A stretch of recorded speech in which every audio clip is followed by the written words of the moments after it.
The autumn air in Riverside County carried the scent of dry earth and sagebrush as 17-year-old Marcus Bellamy locked the door of his family's modest ranch house on the outskirts of Temecula.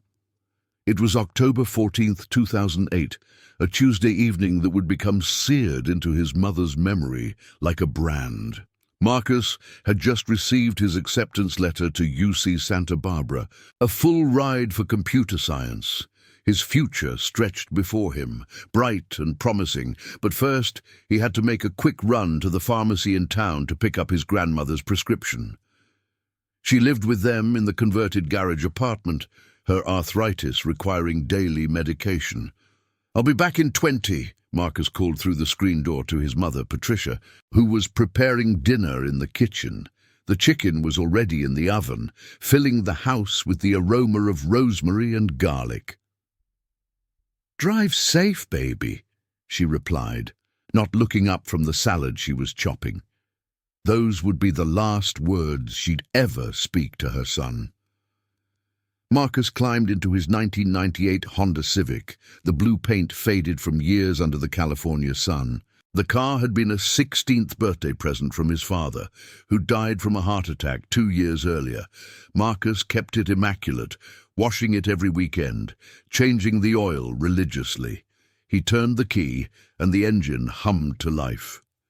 Before we continue with Marcus's story, if you're watching from anywhere in the world, please take a moment to subscribe to our channel and let us know in the comments where you're joining us from.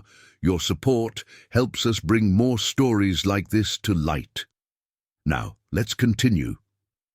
The drive from their property to downtown Temecula normally took 15 minutes along Rancho California Road.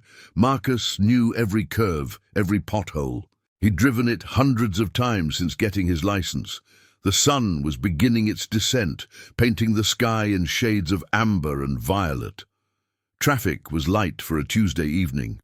When 20 minutes passed, Patricia didn't worry. When 30 minutes elapsed, she felt the first flutter of concern. After an hour, she called Marcus's cell phone. It rang and rang before going to voicemail. She called again and again.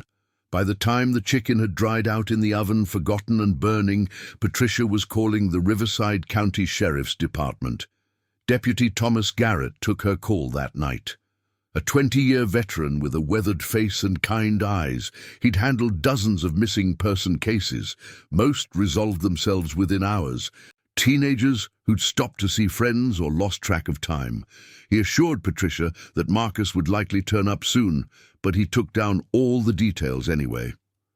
The description of the car, Marcus's clothing, a grey Cal State sweatshirt, jeans, white sneakers, his phone number, the route he would have taken.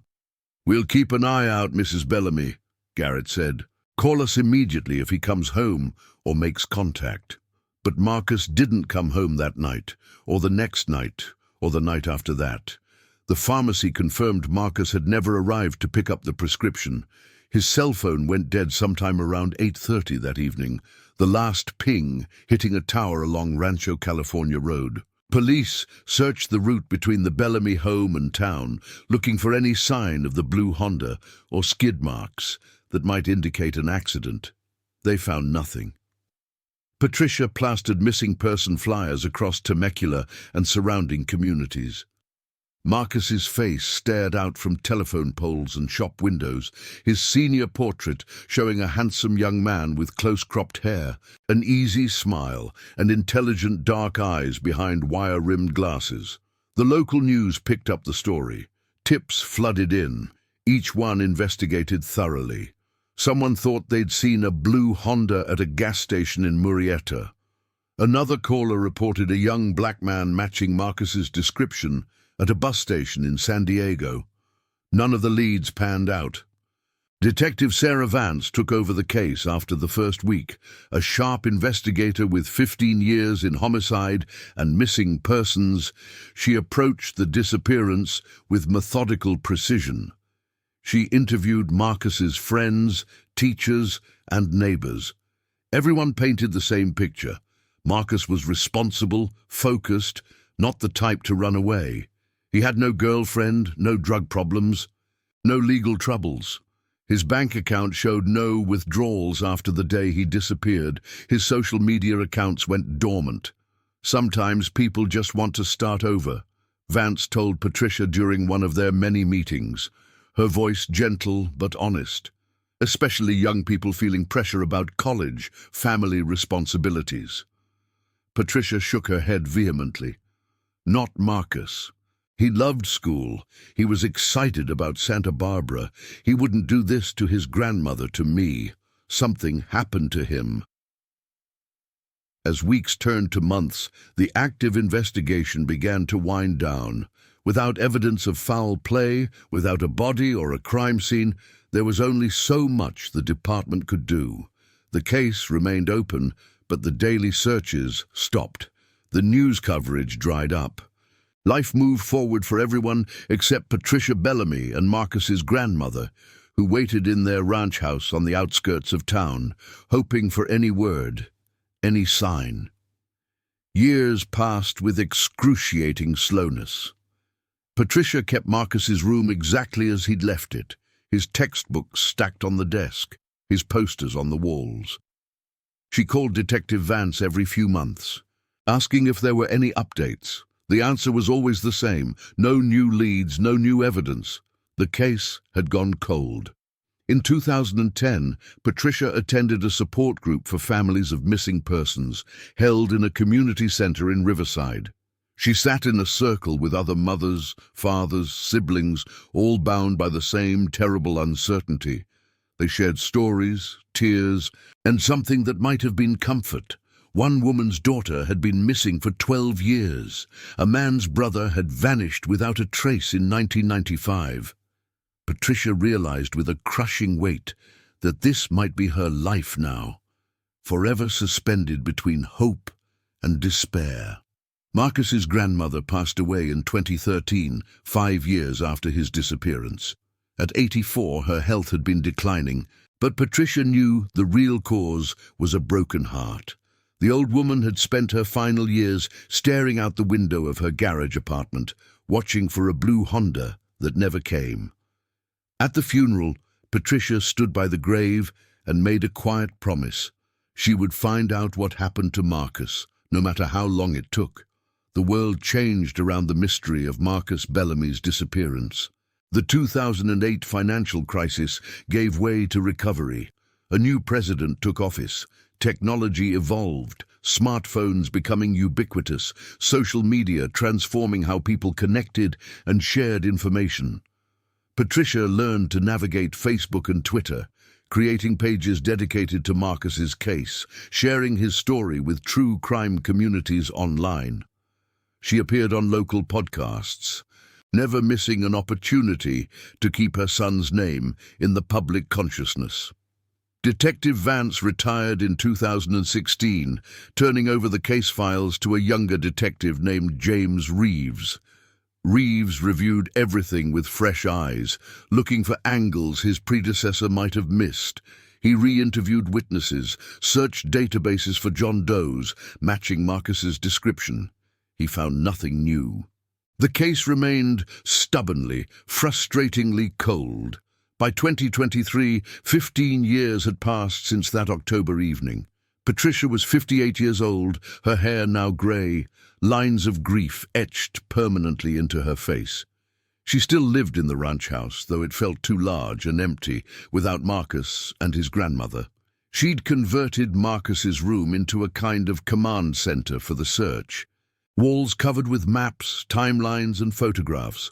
She'd become an amateur investigator, learning everything she could about missing persons cases, cold case investigations, and forensic techniques.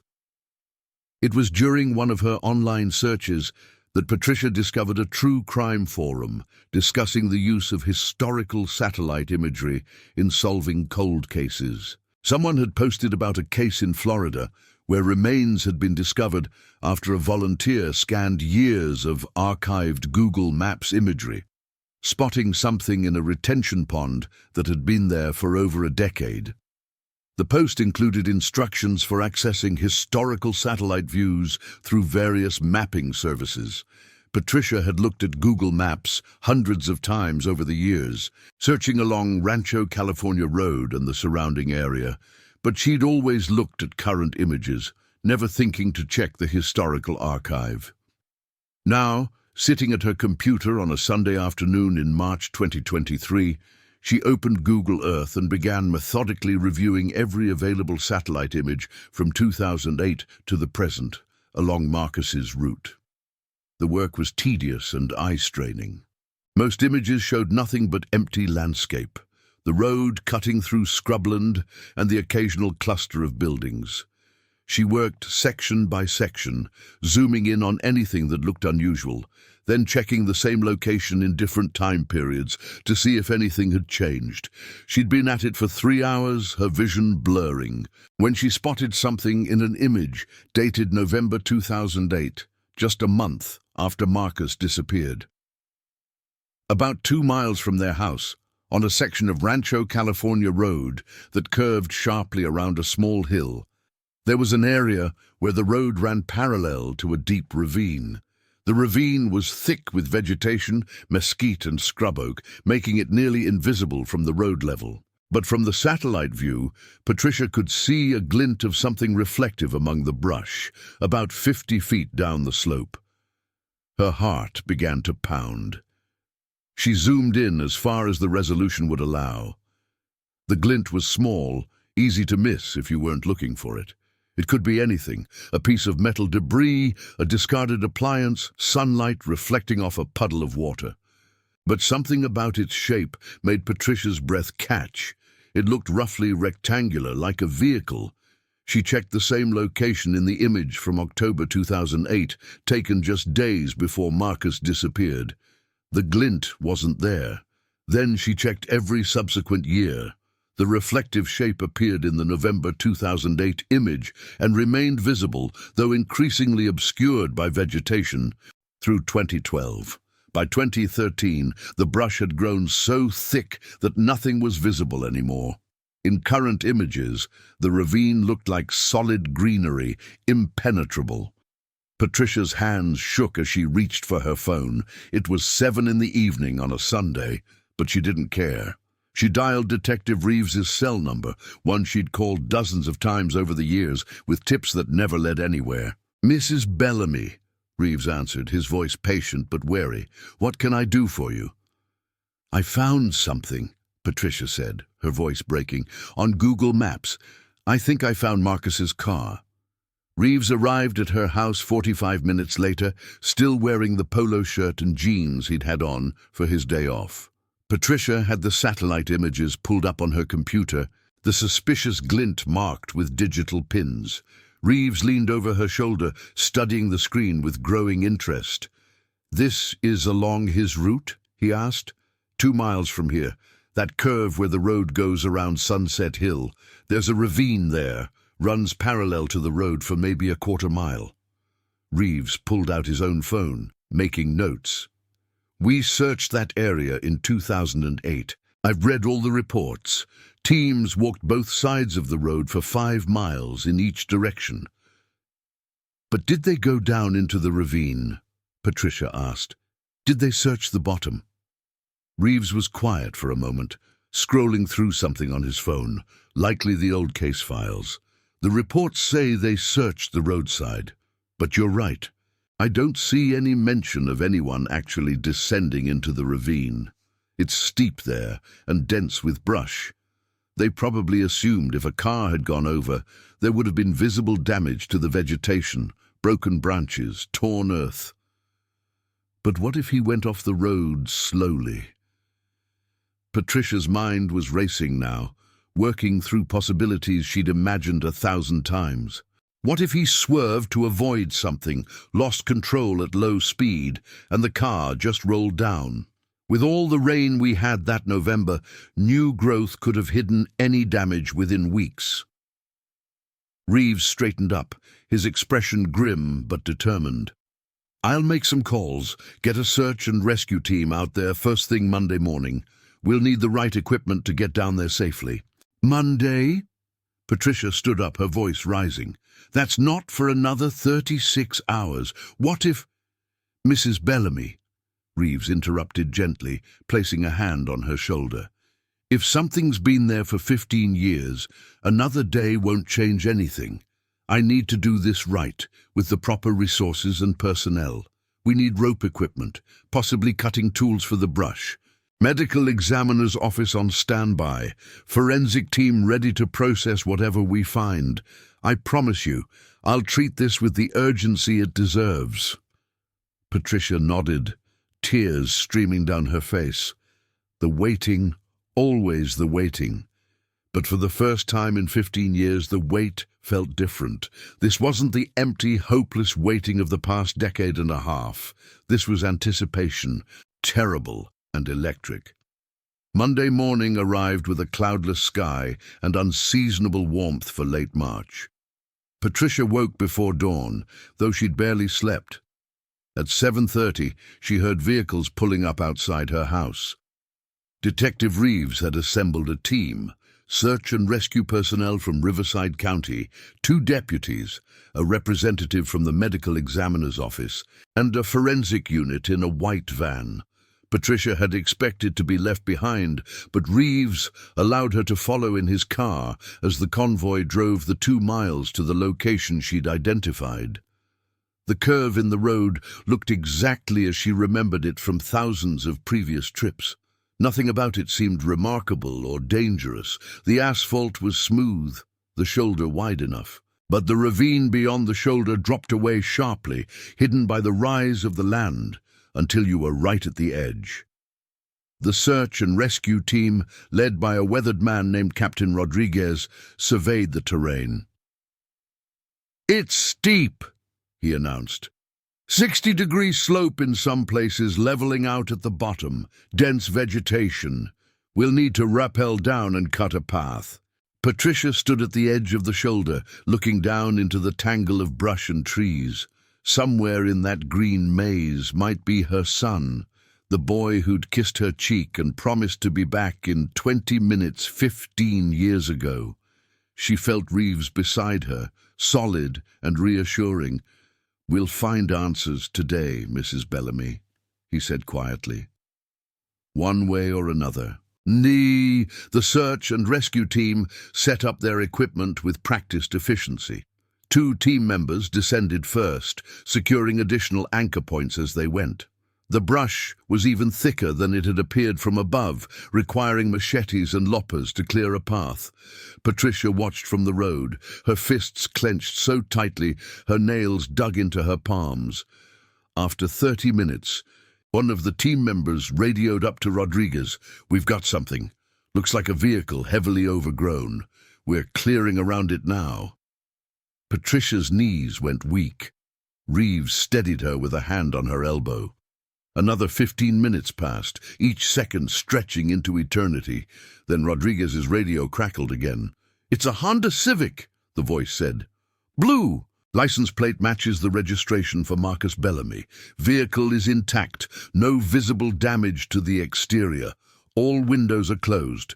We can see what appears to be human remains in the driver's seat." Patricia made a sound that was neither a cry nor a moan, something raw and ancient. Reeves guided her to sit on the hood of his car. Other team members descended into the ravine with cameras and evidence collection equipment. The medical examiner, a middle-aged woman named Dr. Ellen Foster, prepared to make her own descent once the scene was secured. The recovery took hours. Patricia sat in a camping chair someone had thoughtfully set up for her, watching the controlled chaos of the investigation. More vehicles arrived, including a tow truck equipped with a specialized winch. Television news vans began gathering, drawn by scanner traffic. Reeves positioned deputies to keep the media at a distance and manage the growing crowd of curious onlookers. As the afternoon sun climbed higher, a crane was positioned at the edge of the ravine. Heavy cables were run down to the Honda, attached by the search and rescue team with careful precision. Dr. Foster had been in the ravine for over an hour, documenting everything before the vehicle could be moved. When she finally emerged, climbing the rope with surprising agility for someone in her 50s, Her expression was somber, but not unkind, as she approached Patricia. "Mrs. Bellamy," Dr. Foster said, removing her gloves, "I can confirm there are human remains in the vehicle. Based on the clothing description you provided to police in 2008 and the physical evidence, I believe these are the remains of your son. I'm very sorry." Patricia had imagined this moment for 15 years, rehearsed in her mind how she would react. Would she scream, collapse, feel relief that the uncertainty was finally over?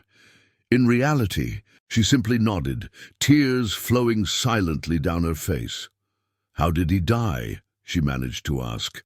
"I'll need to conduct a thorough examination, but based on my preliminary assessment, there are no obvious signs of trauma. No bullet wounds, no indication of blunt force injury to the skull. The vehicle shows no damage consistent with a high-speed crash.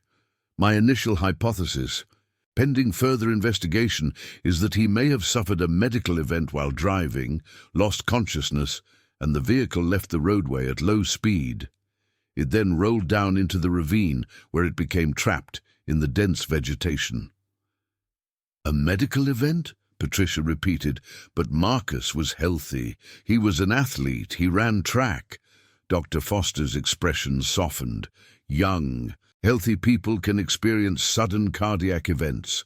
Sometimes there are underlying conditions that produce no symptoms until they become fatal. A congenital heart defect, an electrical abnormality. I'll know more after the autopsy." Reeves knelt beside Patricia's chair. "The position of the vehicle and the lack of any damage to the surrounding vegetation suggests the car went over very slowly, possibly even quietly. Anyone driving past wouldn't have heard a crash, and once it was down in the ravine, completely hidden by the terrain and the brush, it would have been invisible from the road. Our searchers in 2008 walked right past this spot, never knowing it was 50 feet away."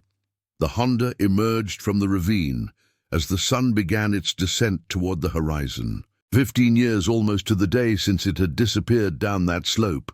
The blue paint was faded and rust had claimed the edges, but the car was remarkably intact. Nature had swallowed it completely, and now, thanks to satellite technology that hadn't existed in such detail in 2008, it had given up its secret. The medical examiner's full report arrived 6 weeks later, confirming Dr. Foster's initial assessment. Marcus Bellamy had died from sudden cardiac arrest caused by an undiagnosed congenital heart defect called hypertrophic cardiomyopathy. The condition, which affects the heart muscle and can cause sudden death in young athletes, had given no warning. One moment Marcus had been driving along a familiar road, and the next his heart had simply stopped. The car, with its unconscious driver, had drifted across the shoulder and rolled gently down into the ravine, coming to rest among the mesquite and scrub oak, where it would remain hidden for 15 years. Patricia held a memorial service in May 2023. The church in Temecula was packed with people who remembered Marcus, people who'd followed the case over the years, and people who'd never met him but were moved by his story. Detective Reeves attended, as did several of the search and rescue team members who'd recovered the car. Captain Rodriguez told Patricia afterward that in his 30 years of search and rescue work, he'd never seen determination like hers. "Most families give up after a few years," he said. "They have to, for their own sanity. But you never stopped looking. You found your son when no one else could." Patricia buried Marcus in the plot next to his grandmother at Temecula Valley Cemetery. The headstone was simple granite, engraved with his name, dates, and a phrase he'd often said about computer programming. "There's always a solution if you look at it from a different angle." The story of Marcus's disappearance and discovery made national news. Google reached out to Patricia, interviewed by representatives who wanted to understand how their mapping technology had solved a 15-year cold case. She became an advocate for families of missing persons, speaking at conferences and writing articles about the importance of using every tool available. including satellite imagery archives that most people didn't even know existed. The Riverside County Sheriff's Department revised their search protocols for missing persons cases, adding a specific requirement to review historical satellite and aerial imagery as part of the standard investigation process. Reeves told Patricia the change would be known informally as the Bellamy Protocol, ensuring that other families might benefit from what her determination had taught them. In the months following Marcus's burial, Patricia slowly began the process of closing the door on the command center that had consumed her life. She took down the maps and timelines, boxed up the files and photographs. She returned Marcus's room to the way it had been, a teenage boy's space frozen in time. She knew she would never entirely move past his loss, but at least now she could move forward. One evening in November 2023, Patricia drove out to the curve on Rancho California Road, where Marcus had gone off 15 years before. The ravine had been cleared by the recovery team, and the county had installed a guardrail after determining that the shoulder's geometry could allow another similar accident. She stood at the spot where her son had last been alive, watching the sun set over the hills in brilliant oranges and purples. She thought about all the time she'd driven past this very spot in those first months and years, not knowing he was there, just out of sight. She thought about the randomness of it, how a satellite happened to photograph this particular stretch of road at just the right angle, in just the right lighting conditions, to create that tiny glint that would remain hidden in an archive for 15 years until she had the idea to look. But mostly she thought about Marcus, 17 years old forever, full of promise and potential. She thought about the life he should have had, the person he should have become, and she made peace with the knowledge that sometimes answers come not when we expect them, but when we refuse to stop asking the questions. Patricia returned to her car and drove home as darkness fell over Riverside County. Behind her, the guardrail glinted in her taillights, a small piece of metal and wood standing guard over a place where one family's questions had finally, after 15 years and 2 weeks, found their answers. The months following Marcus's burial brought a strange new rhythm to Patricia's life. The house that had felt like a shrine to uncertainty now settled into something different, not quite peaceful, but no longer suspended in the terrible limbo of not knowing. She woke each morning without the immediate stab of wondering where her son was, replaced instead by the duller but more manageable ache of grief. Detective Reeves stayed in contact, checking in every few weeks. He'd become more than just the investigator on her son's case. He was one of the few people who truly understood what the past 15 years had cost her. In January 2024, he stopped by with a cardboard box containing Marcus's personal effects that had been recovered from the Honda. "We've completed all the forensic analysis," Reeves explained, as they sat at Patricia's kitchen table. "Everything's been documented and photographed. I thought you'd want these back." Patricia's hands trembled as she opened the box. Inside were the remnants of her son's final moments, preserved by the sealed environment of the car, but damaged by time and the elements. His wallet, the leather cracked and warped. His cell phone, long dead and corroded. A receipt from a gas station dated October 14th, 2008. Time stamped at 6:45 in the evening, just minutes before he would have lost consciousness. The UC Santa Barbara acceptance letter folded in the passenger seat, the ink faded but still legible. "There was something else," Reeves said quietly. He reached into the box and pulled out a small notebook, its pages swollen from moisture but mostly intact. This was in the center console. Looks like he kept notes, ideas for computer programs he wanted to write. Patricia opened the notebook carefully. Marcus's handwriting filled the pages, neat and precise. Lists of programming languages he wanted to learn, sketches of user interfaces. Ideas for apps that would help his grandmother remember her medications, track her doctor appointments. One page near the back caught Patricia's attention. It was dated October 13, 2008, the day before he disappeared. "Mum's birthday is in 3 weeks," the entry read. "Need to save up for that necklace she was looking at in the jewelry store window, the one with the pearl. She pretends she doesn't want anything, but I know she loved it. Maybe I can pick up extra shifts at the library." Patricia closed the notebook and pressed it against her chest, tears streaming down her face. She'd completely forgotten her own birthday that year, consumed by Marcus's disappearance. The necklace, which she'd admired casually during a shopping trip in September, had slipped entirely from her memory. Now, 15 years later, she learned that her son's last thoughts had included making her happy. The revelation sent Patricia back to Marcus's room, where she sat on his bed surrounded by the artifacts of his truncated life. His track medals hung on the wall, ribbons faded from blue and gold to pale shadows of their former colors. His computer sat on the desk, an ancient desktop that wouldn't even power on anymore. Technology from an era that felt like ancient history. She picked up a framed photograph from his nightstand, Marcus at his high school graduation, grinning beneath his cap, Patricia beside him with her arm around his shoulders. They'd been happy that day. She'd been so proud.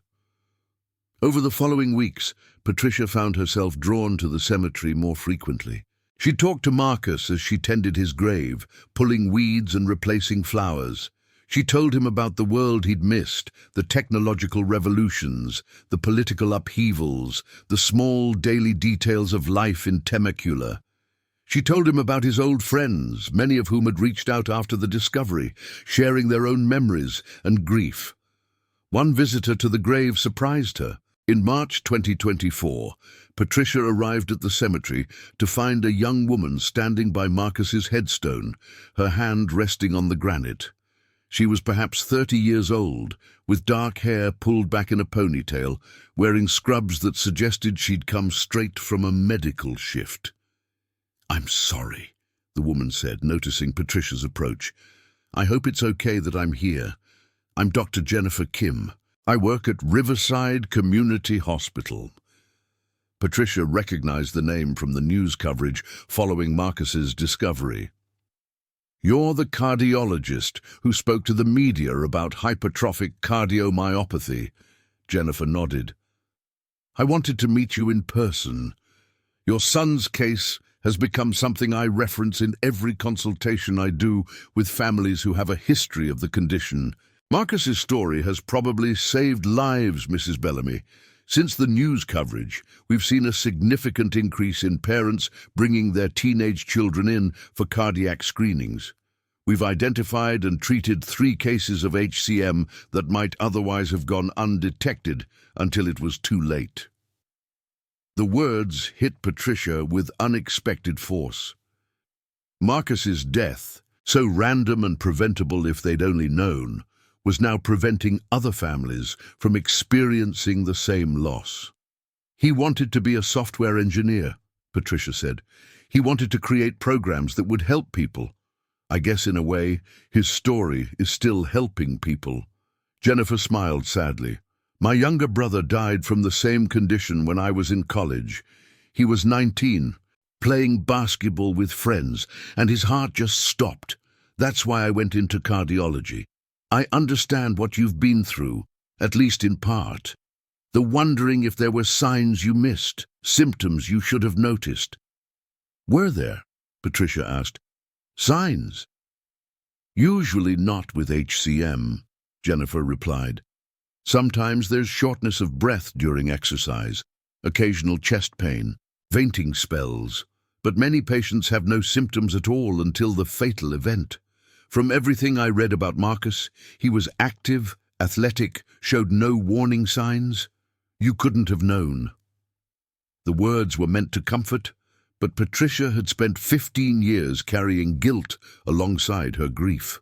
The rational part of her mind understood that Marcus's death wasn't her fault, that his heart condition was invisible and unpredictable, But the mother in her would always wonder if there had been a moment, a complaint she'd dismissed as teenage dramatics, a sign she'd overlooked while focusing on dinner preparations or household chores. As spring turned to summer, Patricia began working with a local advocacy group called Finding Families, an organization dedicated to helping locate missing persons. She brought her experience with satellite imagery, teaching other family members how to access and analyze historical maps. She sat with newly bereaved parents, sharing her story and offering the only comfort she could, the knowledge that they weren't alone in their suffering. The group held monthly meetings in a community center in Riverside, and Patricia became a regular attendee. She met families in various stages of their own searches, their own grief. There was David Martinez, whose 15-year-old daughter had disappeared from a mall parking lot in 2019. Linda Thompson, whose elderly father with dementia had wandered away from his nursing home in 2021 and was never found. Robert and Janine Foster, whose adult son had left for a hiking trip in Joshua Tree National Park in 2022 and never returned. Each story was unique, but the pain was universal. Patricia found that sharing her expertise, helping these families organize their searches and navigate the bureaucracy of missing persons investigations, gave her purpose.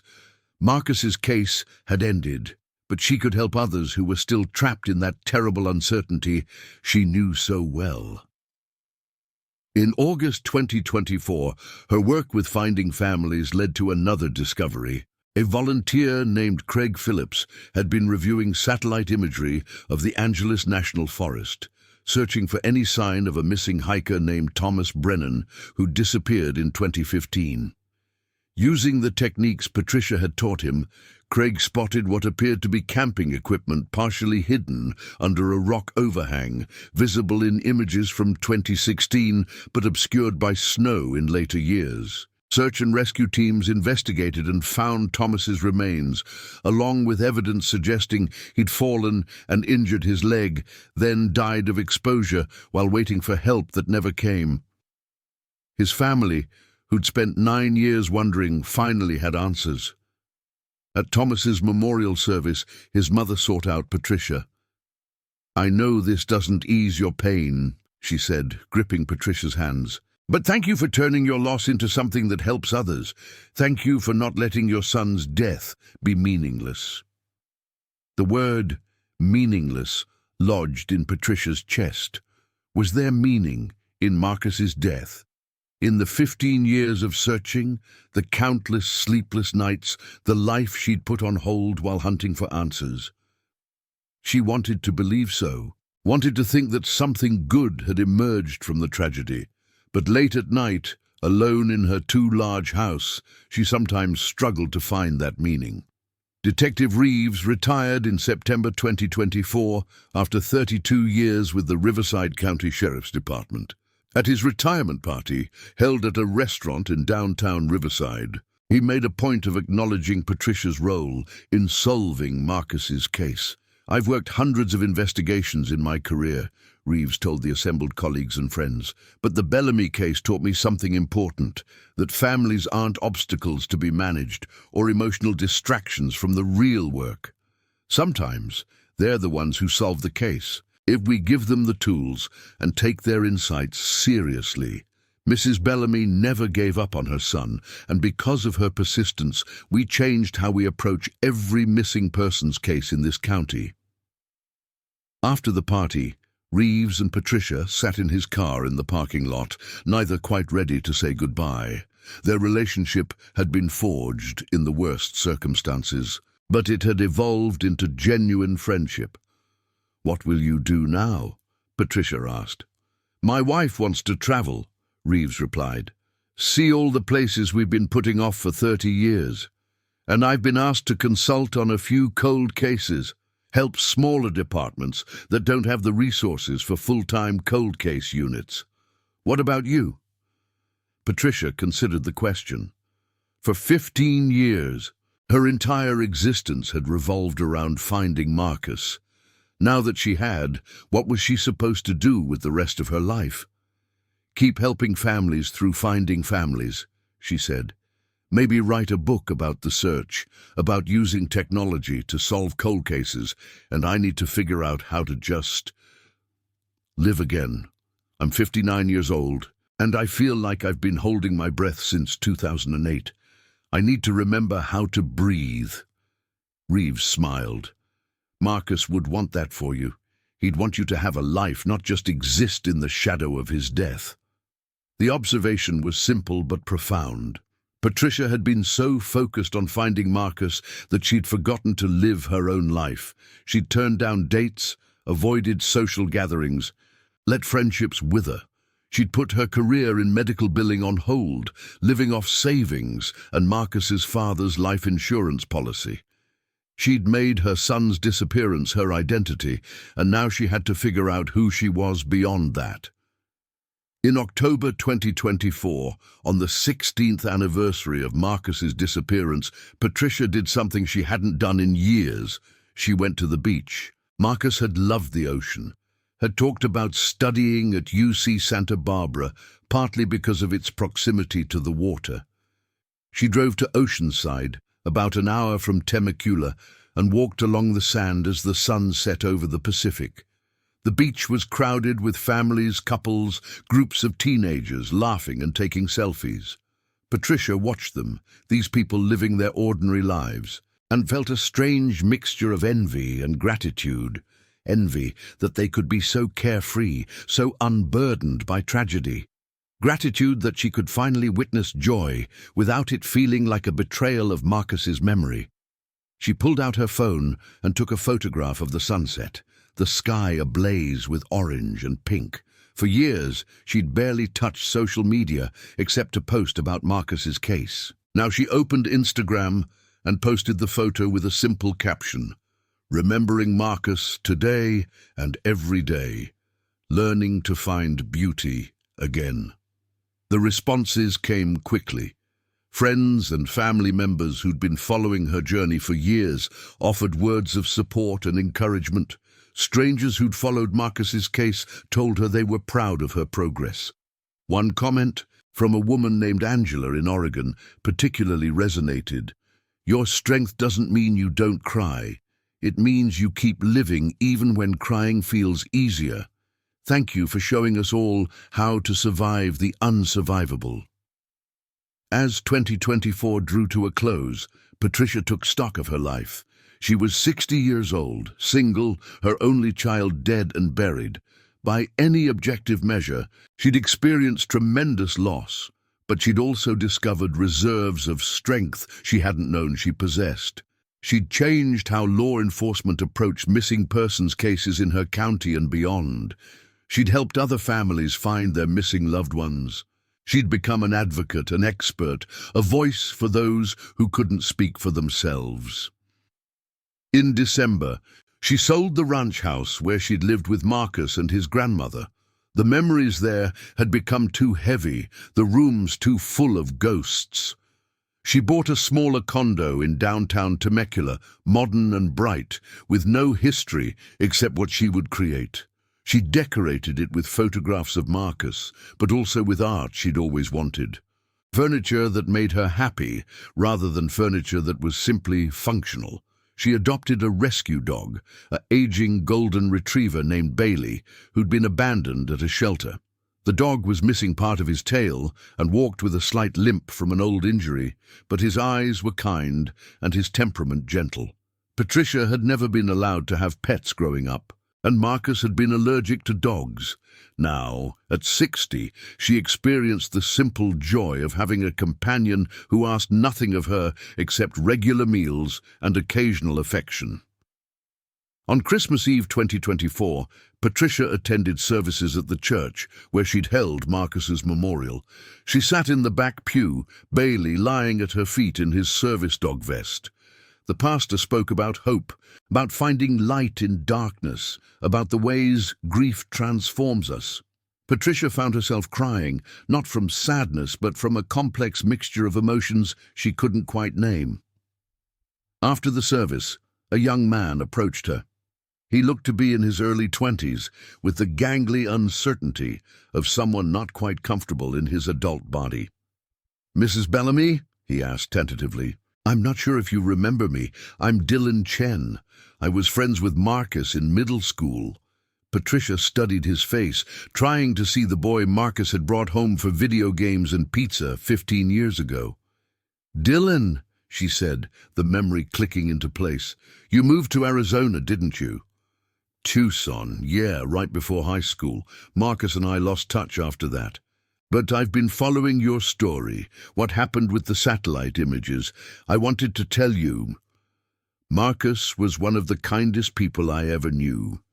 In 7th grade, I was getting bullied pretty badly, and Marcus stood up for me, even though it wasn't cool or popular. He just did it because it was right. I've never forgotten that." Patricia hugged Dylan, this young man who carried memories of her son that she'd never heard. They talked for 20 minutes, Dylan sharing stories about Marcus that made Patricia laugh and cry simultaneously. When they parted, Dylan promised to stay in touch, and Patricia believed he would. As 2025 began, Patricia started working on the book she'd mentioned to Reeves. She reached out to a literary agent who specialized in true crime and memoirs, sent a proposal outlining Marcus's story and the broader implications for missing persons investigations. The agent was enthusiastic, seeing the potential for a book that was both a personal memoir and a practical guide for families facing similar situations. Writing proved therapeutic. Patricia spent hours at her computer, reconstructing the timeline of Marcus's disappearance and the long search that followed. She interviewed everyone who'd been part of the journey. Detective Vance, Detective Reeves, Captain Rodriguez from Search and Rescue, Dr. Foster from the Medical Examiner's Office, the volunteers from Finding Families. She collected documents, photographs, satellite images, creating a comprehensive record of 15 years of uncertainty and the technology that finally provided answers. The hardest chapter to write was the one about her own emotional journey. She had to confront her anger at the initial investigation that had missed the ravine, her guilt over not knowing about Marcus's heart condition, her periods of despair when she'd considered giving up the search. She wrote about the toll on her health, the weight she'd lost and gained, the sleepless nights and panic attacks. She wrote about the relationships that had withered because people didn't know how to be around someone consumed by grief. But she also wrote about resilience, about the human capacity to endure unimaginable pain and keep functioning. She wrote about the kindness of strangers, the dedication of law enforcement officers who cared deeply about their work, the power of community support. She wrote about finding purpose in tragedy, about transforming personal loss into advocacy that helped others. In March 2025, Patricia received word that a publishing house was interested in her book. The advance wasn't large, but that wasn't the point. The book would be published in early 2026, timed to coincide with what would have been Marcus's 34th birthday. The working title was Finding Marcus: How Satellite Technology and a Mother's Determination Solved a 15-Year Mystery. As Patricia worked on final revisions, she reflected on how much had changed since that October evening in 2008 when Marcus had kissed her cheek and walked out the door for the last time. The world had transformed around her, technology advancing, society evolving, her own hair turning grey. But some things remained constant: her love for her son, her determination to find truth, her refusal to accept that some questions must go unanswered. In May 2025, Patricia spoke at a national conference on missing persons in Washington, D.C. She shared Marcus's story with an audience of law enforcement professionals, victim advocates, and families of the missing. She demonstrated the satellite imagery techniques she'd used, walking the audience through the process step by step. She argued passionately for the importance of treating families as partners in investigations, rather than obstacles to be managed. After her presentation, Patricia was approached by representatives from the National Center for Missing and Exploited Children, who asked if she'd be willing to consult on their cases involving satellite imagery analysis. She agreed immediately, understanding that Marcus's story could continue to make a difference long after she was gone. On the flight home to California, Patricia looked out the window at the patchwork of land below. From 30,000 feet, the world looked orderly and comprehensible, everything visible and connected. She thought about how satellites orbiting even higher captured images that could reveal secrets hidden for years. How technology had become an unexpected ally in the ancient human struggle against loss and uncertainty. She thought about Marcus, frozen forever at 17, and about the man he would have been at 33.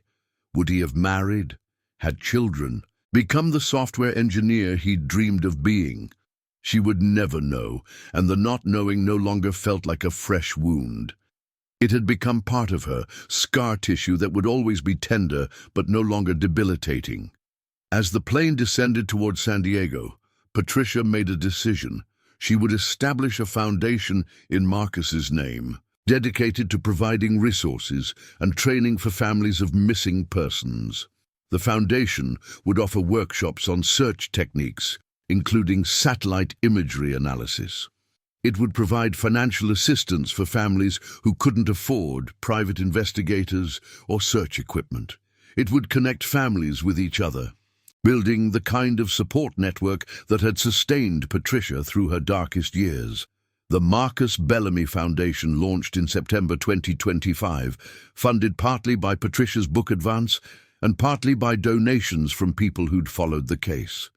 The response exceeded her expectations. Within weeks, they had enough funding to hire a full-time coordinator and rent office space. Volunteers signed up to offer their expertise in everything from social media outreach to geographic information systems analysis.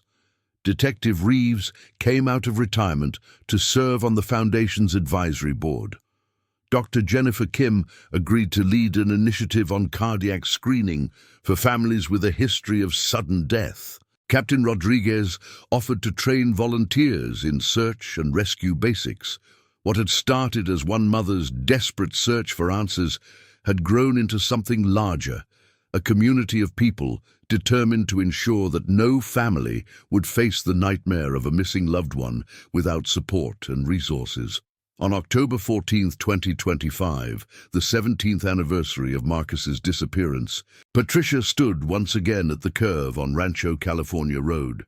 The guardrail installed after Marcus's car was recovered gleamed in the afternoon sun.